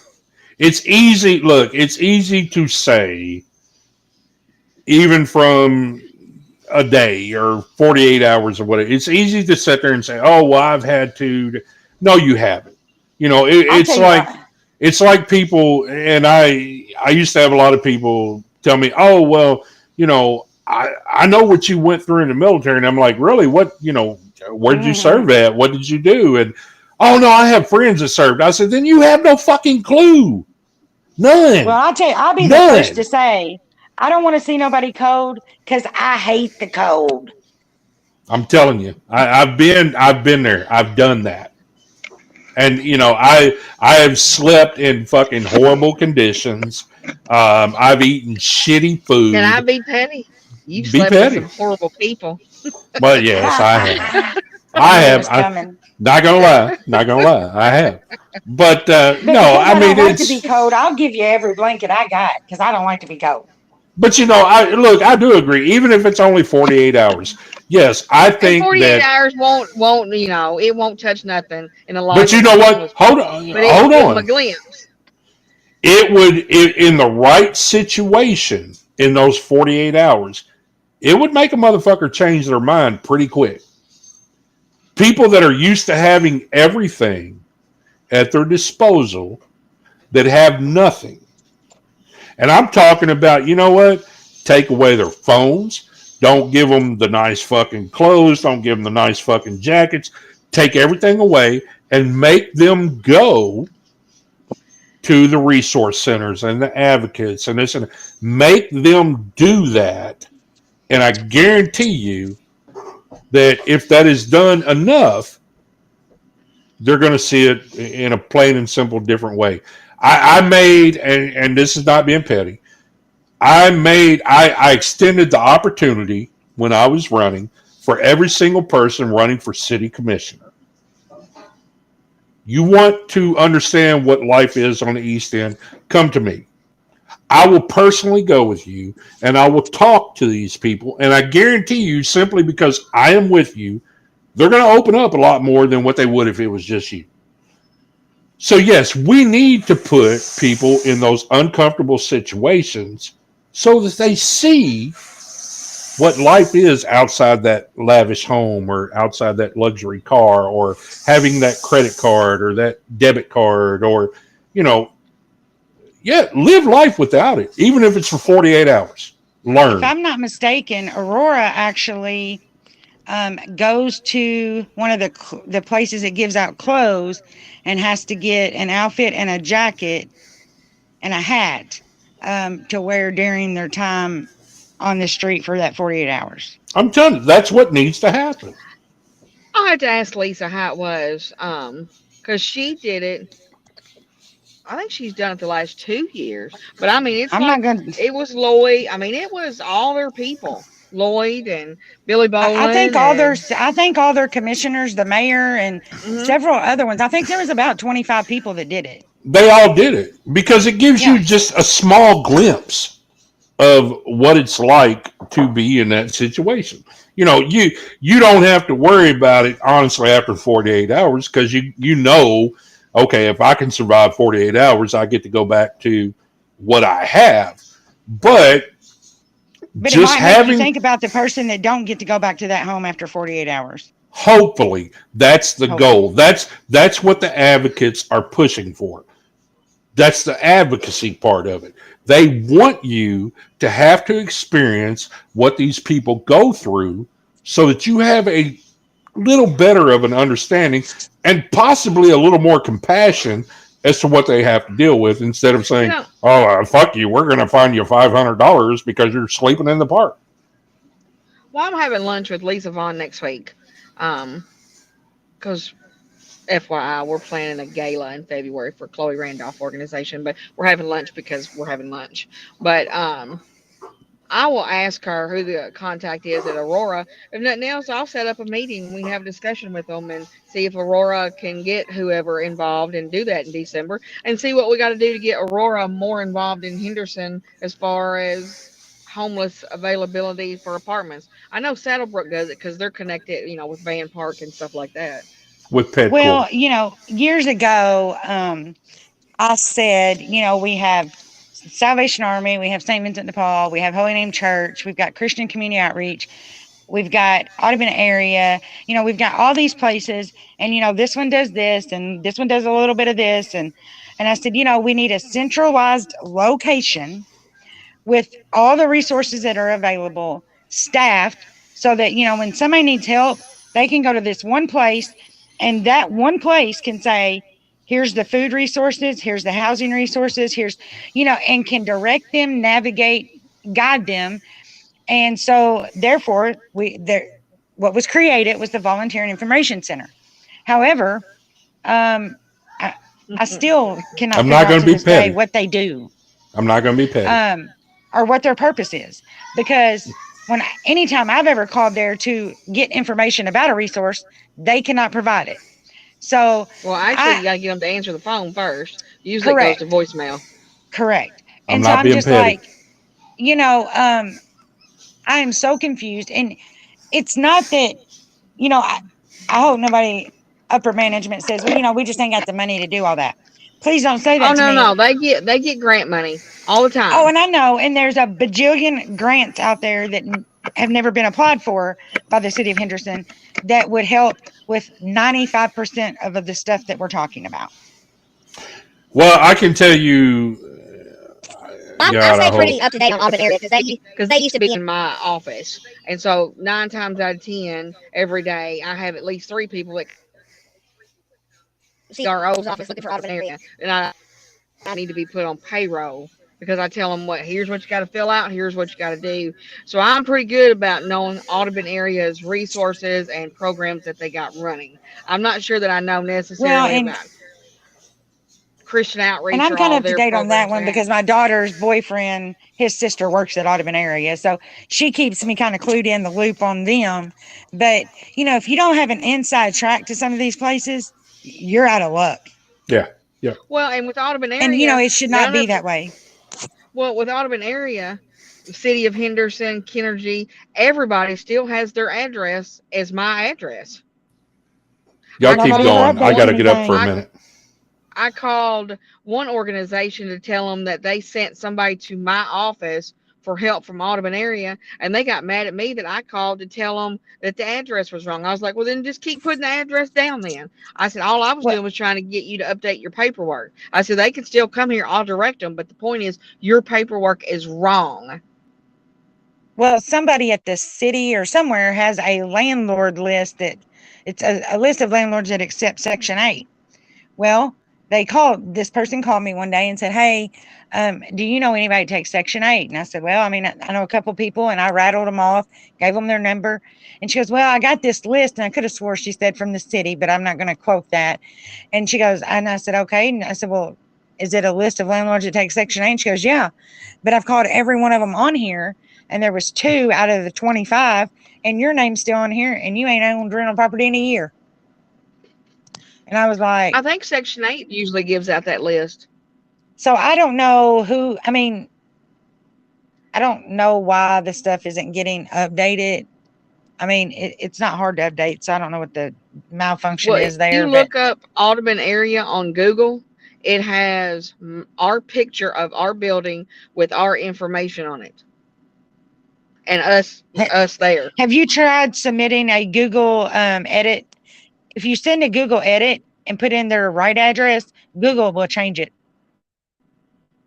I don't know, Jay. Have you submitted a Google edit? Because I did that for all my military offices in the 332nd. So I did it for like 150 offices. So if someone looks it up, they're going to be like, "What is going on?" Because it has for Chloe Randolph organization,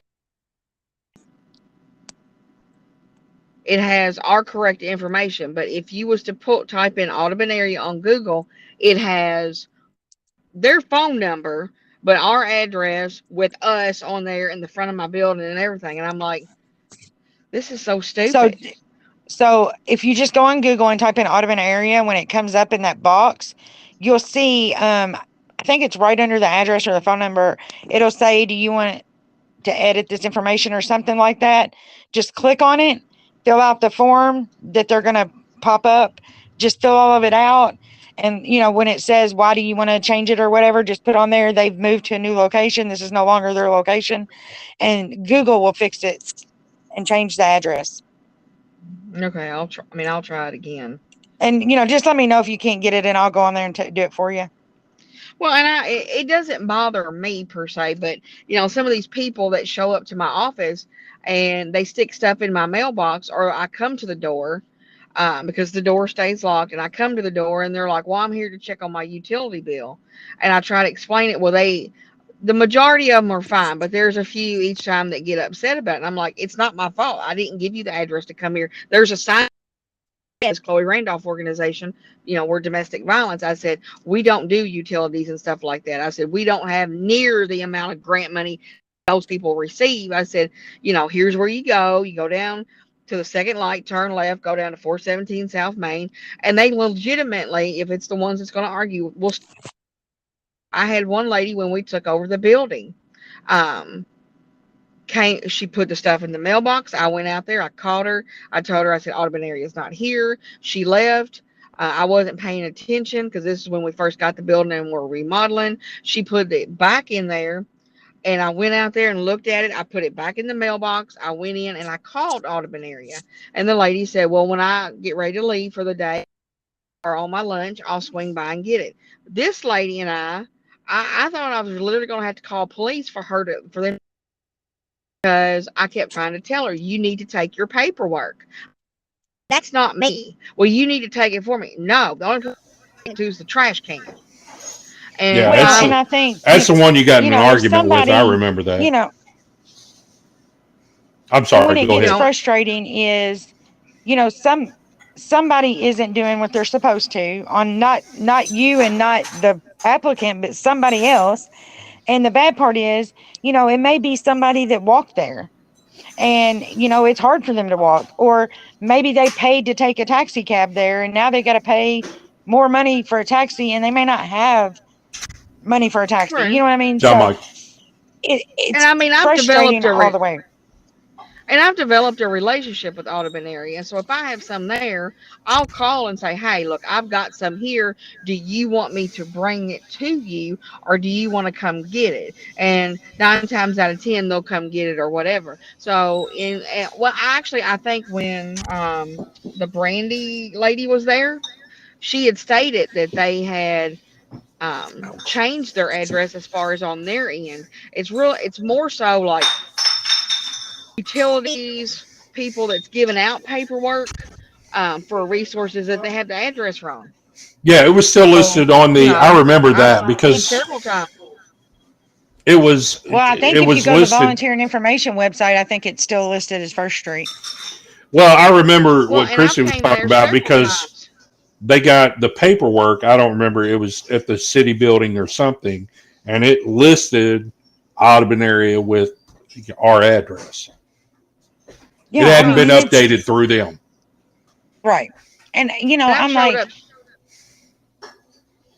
Go ahead. I really several feel like the times. city should have a community advocate to relay, convey, and have updated information on hand.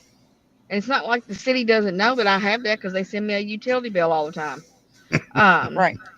because well, that's another story. But I'm just gonna leave that alone. Don't be Because petty. there's Don't be been several petty. times that I've showed up and there's sticky notes on the door, and they will call in because I have right beside the door phone number and all that website, they will call into the office and go, "Well, I've been here 5 times to check on my utility bill." And I'm thinking, did you just read this sign that, you know?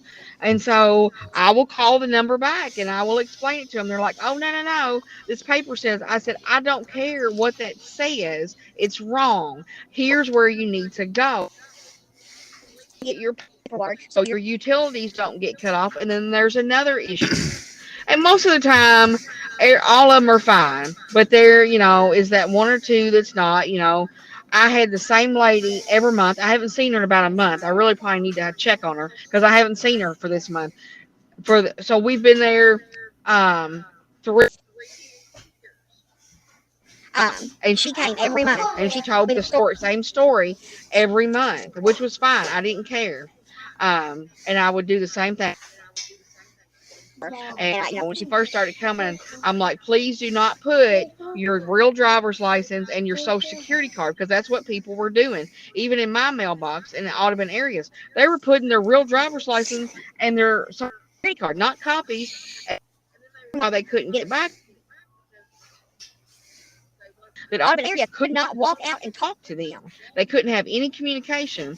And she would come every month and we'd make the copies and we'd go through the paperwork. And that's why I told him, I said, you need to put me on payroll because, I'm helping these people. And we laughed about it.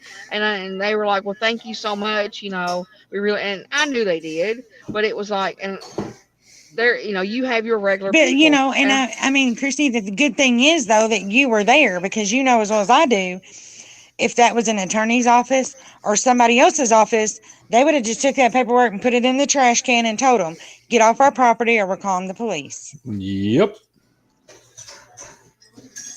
It just so happened. I haven't seen her this month.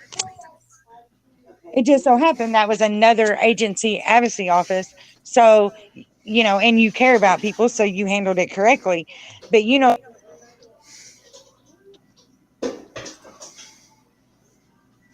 Oh, you're breaking up on me, Heather. all right. Yeah, One of you're my, breaking. yeah, I think one of my kids tried to call. Oh, okay.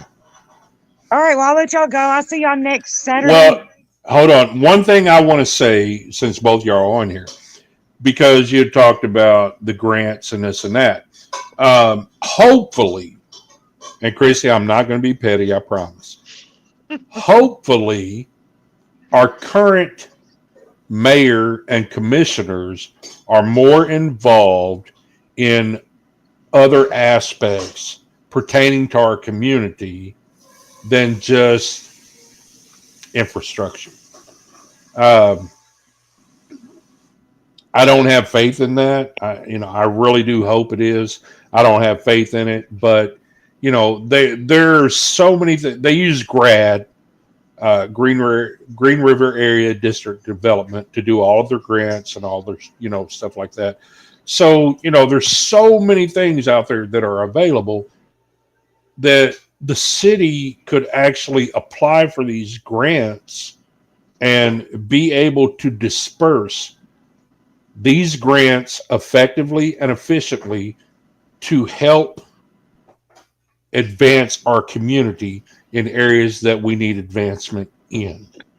Well, we Now, used to have a grant writer on staff for the city, but I don't know that we still do. we don't. I can tell you right now, when I had my conversation with the previous mayor, no, Christian, I'm not being petty. He explained to me that they used GRAD. So, Well, you gotta not be impaired. Commission, you gotta let them see if they're gonna succeed, and if they don't succeed, everybody's opinion was that of correctness, that thing, and they failed. I mean, you never know. That's You, being you got to give them the opportunity. Well, and I think, Jay, that, maybe next week, whenever we meet, maybe me, you and Christy can try to come up with some solutions this week, of things that might work, or how to put them, see if we can come up with some ways to get them started, and then talk about it next week, and then give the commissioners an I don't think opportunity. our Next Saturday session is until the 22nd. Oh, because Okay, we well are that working next Saturday, aren't we? Yeah, So we may do we it are. next. We may do it next Friday because we're doing Guns and Hoses next Saturday at the Ford Center. I forgot okay, about well that. then I mean So that'll we'll give us some probably do it extra time. Friday. Yeah. Okay. I was just say either way and we can that'll give us some time to work on something and I'll see what I can come up with and then we'll put our heads together and see what we can where we can get with that. And get the community involved. I stress Right. that we need to get community involvement. We need people from the community. I don't give a damn where you live, what your income is, what benefits you get or don't get, or what your name is or anything else. Please, if you can watch the podcast, watch it, be a part of it, exert your opinion, exert your voice, because that's the only way that we're ever going to increase power in this community. Yeah, and I mean it takes more than 3 people. So, if there's Yes. people out there that want to help, by all means, I will Hey, train you to I'll do gladly my what accept I it. do. I'll be more than happy to help you out with what I do. There You you know what I go. mean? Takes less stress off of me, less pressure. So Yeah. Yeah. And I mean it takes a little bit off of me, so I'd be more than happy. You know, um I can't do all 40,000 residents, so anybody that wants to help, please take 20. yeah, Well, please do. I think everybody that says, "Oh, I can do that," and that's easy. I think they should take a week Yeah. in the life of Yeah. Christy, of what goes on and how I interact with Linda and Taylor, because Linda and Taylor are very overwhelmed in what they do, Well, and it's and it's then not it's and not just the well, life of Christy. It's the life of every single advocate that you have in this community that is well, that's what working to try to make a better community for everybody that lives here. Wait a minute. well, Let me say the that's what I was unpaid getting. advocates. Right, that's what I was getting to, because I interact with Steve Gold, and, countless times Steve has talked about, he has tried to change so many things, and it was just like beating his head against the wall. Yeah. But if everybody was to see how, the court system plays out and what goes on, and well, let me knock on the window. Later tonight will be really quiet, but last night it was so wild it wasn't even funny. I think if Yeah. people learned and listened and paid attention to, the phone calls that you get, that I say, you know what, you're not a commissioner. You need to give them phone numbers to the commissioners. They need to learn how to take these calls.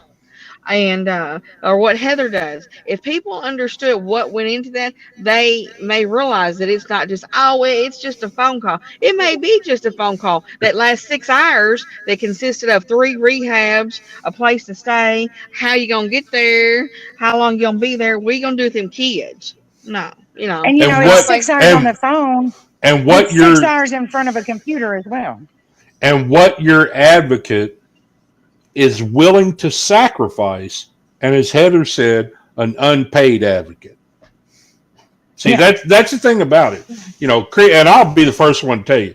Look, I love my wife to death. I love her, but I get frustrated with her because she cares so much about what she Yeah. does that there are times that I feel she puts that first, and I'm like, you know what? No, hell no, no, you can't do that.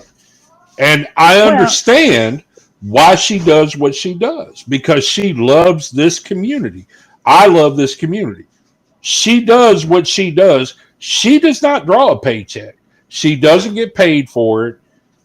She does what she does for the love of the community. And as she always says, nothing she does will ever bring Chloe back, but it can possibly stop another Chloe from happening.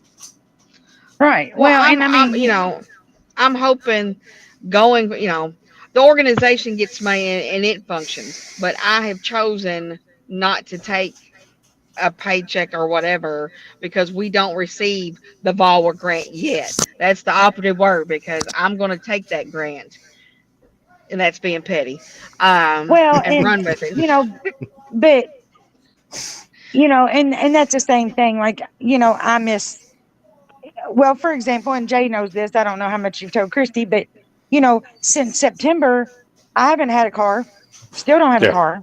yeah, I don't have my own home, but I'm still advocating for other people homes and food and clothing and whatever they need when I don't even have this stuff for myself. yep, So, to me, that's a true advocate when you will do without your basic necessities to try to help somebody else get theirs. yes. And you're not You getting know, paid for it. You're not getting yeah, paid and for it. and when somebody tells me, "Yes, I'm a community advocate. I work Monday through Friday from 8 to noon." You ain't no dang advocate. 4 hours a day ain't advocacy. Sorry. Go sit Now, down somewhere. here's the one thing I will tell you that I do know about both uh, advocates that work, the victims advocates that work out of the county attorney and the Commonwealth attorney. Now, I will say this, and I will openly say this, and I will openly defend them. They work just as much as Christy does. She is on the phone with them at 8, 9 o'clock at night, or 2 o'clock in the morning, Well, or I know Taylor, so you know. and I do know that, yes. But I'm talking more about like the No, lady that sits up there and gives out food at the Salvation Army from 9 to 11.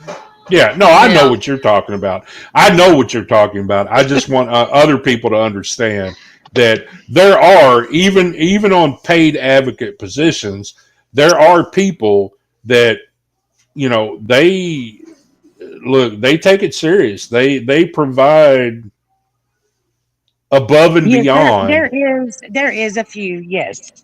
But I'm talking about more so like Salvation Army, Christian Community Outreach, Yeah, those places, when they punch out for the day, they're they are done. done. And they don't take anything after hours. They don't have to deal with anybody after hours. The Hell, only people that, they don't even deal with people during hours.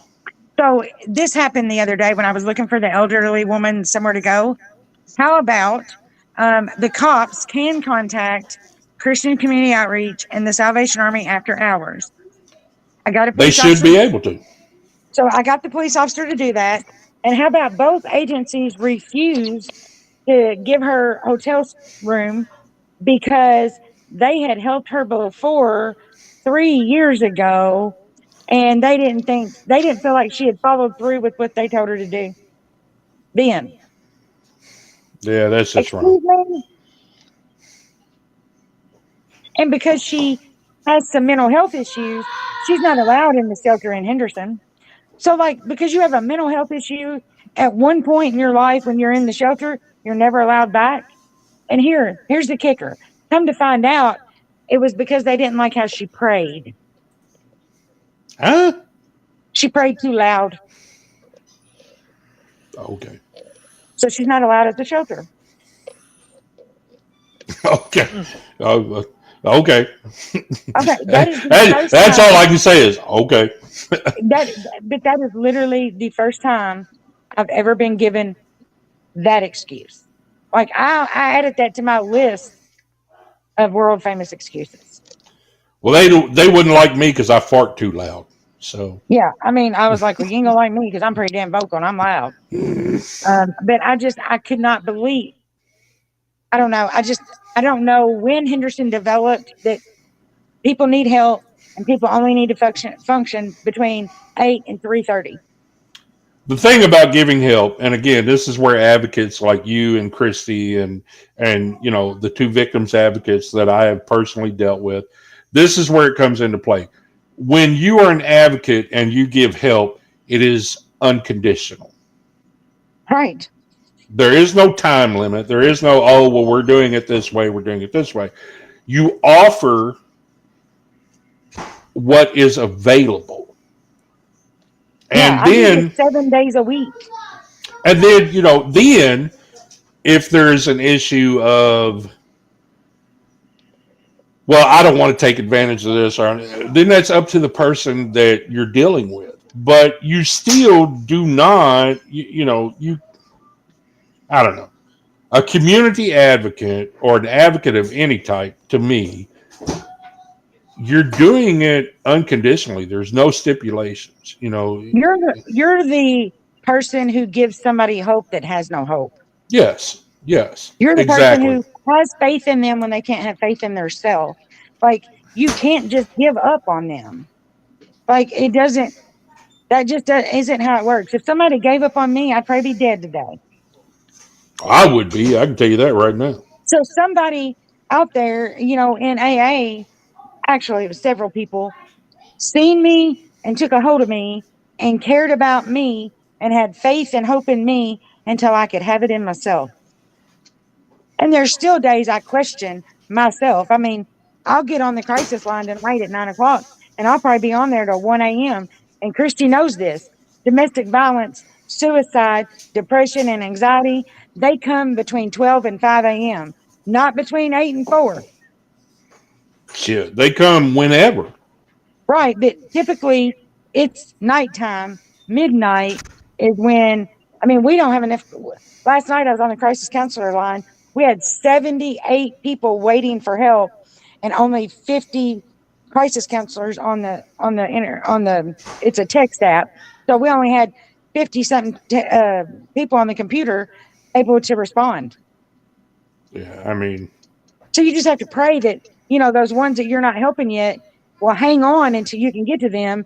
And we had a rapid rescue last night where somebody had to we had to report somebody for suicide that needed active help right then or they were going to die. I made a comment to somebody today because they brought up about soldier suicide, and I was talking to them about things of my military past, and they was talking about soldier suicide, and I said, look, I said, if you, this is what a lot of people don't understand. You hear about 22 a day. If you delve into that deeper, 68% of that 22 a day is me. Yep. It's people in my age group that did either 4 years or less. I did 5, 4 years or less in the military, and either was in the Desert Storm or Afghan. saw or Yeah. saw no, not Afghan, or saw no military combat whatsoever. Right. 68% of those 22 a day are me. Well, and nobody in the public knew about it, but it was just 6 months ago that we had an active duty member commit suicide in our group in St. Louis while they were an active Air Force recruiter. Yep. And we've had 10 of those in the last 2.5 years And because the pressures of our job. And that's what I tell people. They're like, "Oh, you got a great job." And I'm like, I shit. do. I get a lot of flexibility in my schedule. They will let me volunteer when I want to. But hello, I'm on call 24 hours a day, 7 days a week. And when they call me and say, "You need to have your bag ready, you got to go to Pennsylvania tomorrow," I don't get to say, "No, I don't want to go." I I go. tell look, I tell Christy a lot. You have to take a break. You have to step back because if you don't, you're going to be a person that you don't want to be. Yeah. And I I can mean, tell her that from experience. You have to be able to separate yourself from what you do. Because well, if and I, not, it's gonna fucking drive you insane. well, and I'm fortunate. Like, I have a great commander. He was in my office the other day doing my office visit, and he goes, "Heather, you have 3 weeks of use or lose vacation. You either take it or take some, or I'm about to force you. Yeah. You've got," and I said, "Commander, you do realize that when I'm not here, my job don't get done." And he goes, "Okay, what's your point?" And I said, "It just piles up and I'm already behind because I've got 25 recruiters right now when I normally have 8." But see, that's where your mental health comes into play. And he goes, "I don't care if your work piles up to the ceiling. You're going to take a week off." That's where it affects your mental health. Same thing with So, Kristen. You Now, know. my kids will tell you I went from using drugs to a workaholic. So as I was always told, you traded one vice for another. Yeah, and every addict does. The difference is the vice that we traded was a lot worse than the one we took up. Well, I mean, yeah, and my kids will tell you when they were little, when they were like, Elizabeth was probably 6 or 7. I don't know that she could count how many times that I was in the middle of cooking dinner and somebody called me and needed help. And I was like, your dad will finish this when he gets home in a minute. And her older sisters was watching her, and I was like, but I got to go. And they're like, where are you going in the middle of dinner? And I'm like, somebody needs help. I got to go. Yeah. And I would leave and go help. I mean, like, and my people that have never been there were like, you just leave in the middle of dinner? And I'm like, there's food in my house. My kids ain't about to starve. Yep. But this person needs me right now. And that helping other people is what saved my life from drugs. And that's a good thing. I mean, you found something, you know, that you found an out and you became an advocate for what you saw needed to be advocated for. Well, and I'm fortunate that, I mean, because a lot of people go through life and they never find their purpose, and I was fortunate enough to find mine in my late 20s, and I'm grateful for that. I'm grateful for the skills that God has given me and the gifts He's given me to be able to do what I do. Now, of course, He could have gave me a little less mouth, um, and probably a little less tone because nobody likes my tone of voice. If I hear that one more time, I'll punch somebody in the mouth. Um, but at the end of the day, I was raised by a Marine, and he just taught me, Oh God. you know, there's 1,000 ways to call somebody an asshole, but why not just not beat around the bush and call them an asshole? Like, if it is what it is. So I don't know any Right. other way to communicate but that. And if you don't want to be called an asshole, then stop being one. Well, I enjoy being called an asshole. I It mean, makes me smile. But well, I no, tell them all the time, if that's the worst thing you I ever call me, I'm on a roll. I have to say thank God because Christy's dad was a Marine, and I used to give him. We used to go back and forward with so much shit. I'd dog the fuck out of him. There was a guy the other night at the Ford Center. We was working out something, and he saw my tattoos, and we started talking, and he said I'm a Marine, and I started laughing. He said, "Yeah, I'm a fucking crayon eater." And he looked at, and I said, "Well, tell her that." I said, "Her dad was a Marine," and he looked at Christy, and he said, "Yeah, Marines are fucking crayon eaters." And I just Oh, died laughing. I did. I died laughing. I mean, I still to this day, and God rest my dad's soul, he's been dead for 6 years, but I still people to this day. It takes a special kind of fucked up mentality to be a Marine. It does. Am I? In the army, we we describe Marines as, even though they like, oh well, we're the first to go. That's because you're the fucking targets, and then they send in the army to make sure this shit's done right. And then the So, Air Force comes and shoots you down from the air and goes home. yep. We're the brains behind the weapon. And the Um, Navy, the Navy is safely out at sea and just shoots bombs. I'm not And really sure what they do. yeah, I don't fucking know either.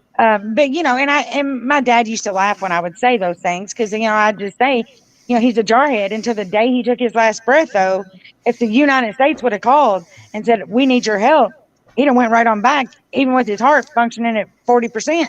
I'd go He'd been right like, now. "Let's go," I'd go right now in a heartbeat. because I'm a deployable civilian, and everybody's like, "So what's that mean?" I was like, "The only difference in me and active duty is if they call me to go, I."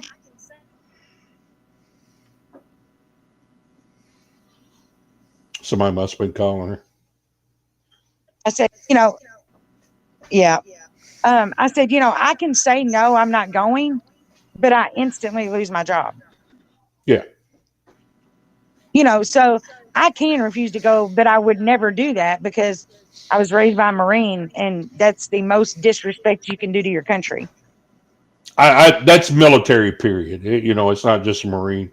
Right. I, But I that's would just how he gladly, raised me. I would fucking gladly go in a heartbeat. And every time somebody says, I'm sorry, I hate to hear thank you for your service.